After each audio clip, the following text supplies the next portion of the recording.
Ya, Assalamualaikum warahmatullahi wabarakatuh. Bertemu lagi kita pada pelajaran fikih kelas 4. Ini yang kita bahas adalah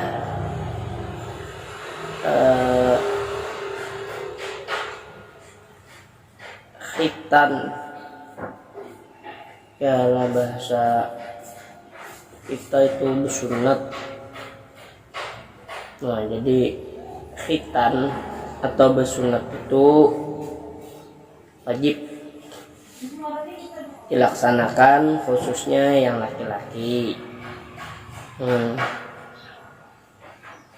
Waktu yang utama tadi sebelumnya balik supaya menghindari kecacatan dan supaya menghindari kadesahnya beribadah di usianya balik. Jadi khitan di usia sebelum balik juga mudah dilaksanakan menggunakan alat-alat yang praktis. Habis itu sini kita membahas ketentuan khitan. Terlebih dahulu, apa itu khitan? Menurut bahasa, khitan tadi berasal dari bahasa Arab, yaitu al-khitan bentuk masdar daripada kata khatan yang artinya memotong. Menurut istilah, khitan tadi adalah memotong ujung kulit atau kulfah dengan tujuan membersihkan kotoran yang menempel pada kulit tersebut. Nah, kemudian kotoran yang irigat gitu, kotoran yang ada tadi merupakan sisa-sisa daripada air seni. Nah, bekas kita ya bakal nih kencing masih menempel, dan ini hukumnya najis lah. Habis itu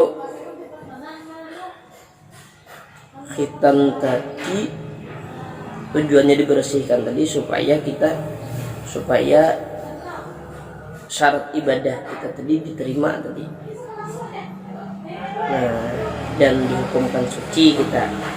Jadi syariat khitan pertama kali diterima oleh Nabi Ibrahim alaihissalam dan putra beliau yang bernama Nabi Ismail alaihissalam.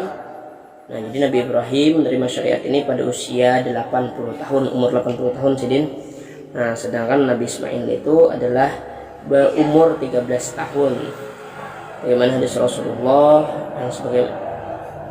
yang artinya telah berkhitan Nabi Ibrahim, katidat yang maha penyayang itu Allah Subhanahu wa taala, yang lewat pada usia 80 tahun dengan dikudum. Dikudum tadi itu alat pemotong kapak lah, terkenalnya kapak. Nah, jadi di wilayah Syam kapak itu disebut dengan kudum.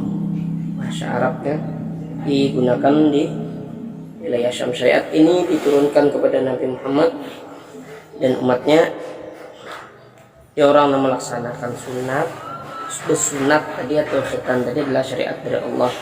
Waktu khitan yang ditentukan secara pasti, namun Rasulullah SAW mengkhitan, menyunat cucu Sayyidina Hasan dan Sayyidina Husain, kan Sayyidina Hasan dan Sayyidina Husain itu hari ke-7 setelah dilahirkan. Hari ke-7 berarti umur 7 hari. Nah, jadi waktu khitan tadi bersunat itu ya diusahakan sebelumnya balik, bahkan ada wajib berkhitan tadi sebelumnya balik. Nah, ini dinamakan waktu sebelum balik atau waktu pada hari ke-7 setelah kelahiran, itu adalah waktu yang disunatkan dan memperoleh pahala-pahala sunnah.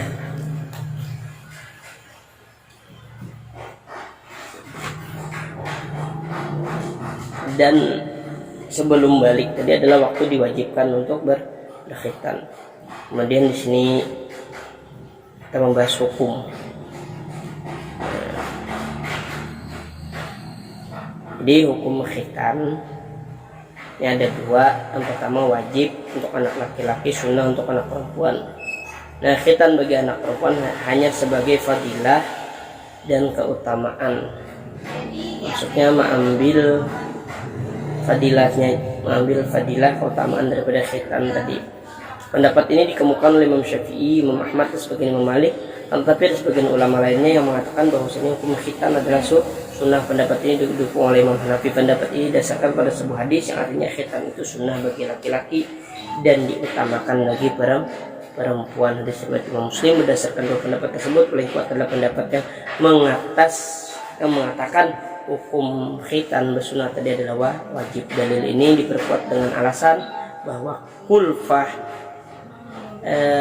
terkena najis ketika kencing itu jika tidak disunat atau dikhitan sama saja menyentuh najis di badan yang menyebabkan sembahyangnya pada sah. Nah, jadi manfaat khitan yaitu yang pertama hilangkan najis, kotorannya menempel ketika seseorang sedang buang air kecil sehingga terhindar dari penyakit. Yang kedua, memudahkan seseorang menghilangkan najis dari badannya. Kemudian yang ketiga, terjaga kesehatannya. Yang keempat, tanda kesempurnaan seorang muslim. Yang kelima, mengamalkan sunnah Nabi Muhammad SAW. Jadi itu sebagian daripada pembahasan tentang bersunat. Nah, kalau hukumnya wajib sebelum balik, jangan kena bersunat. Jadi kena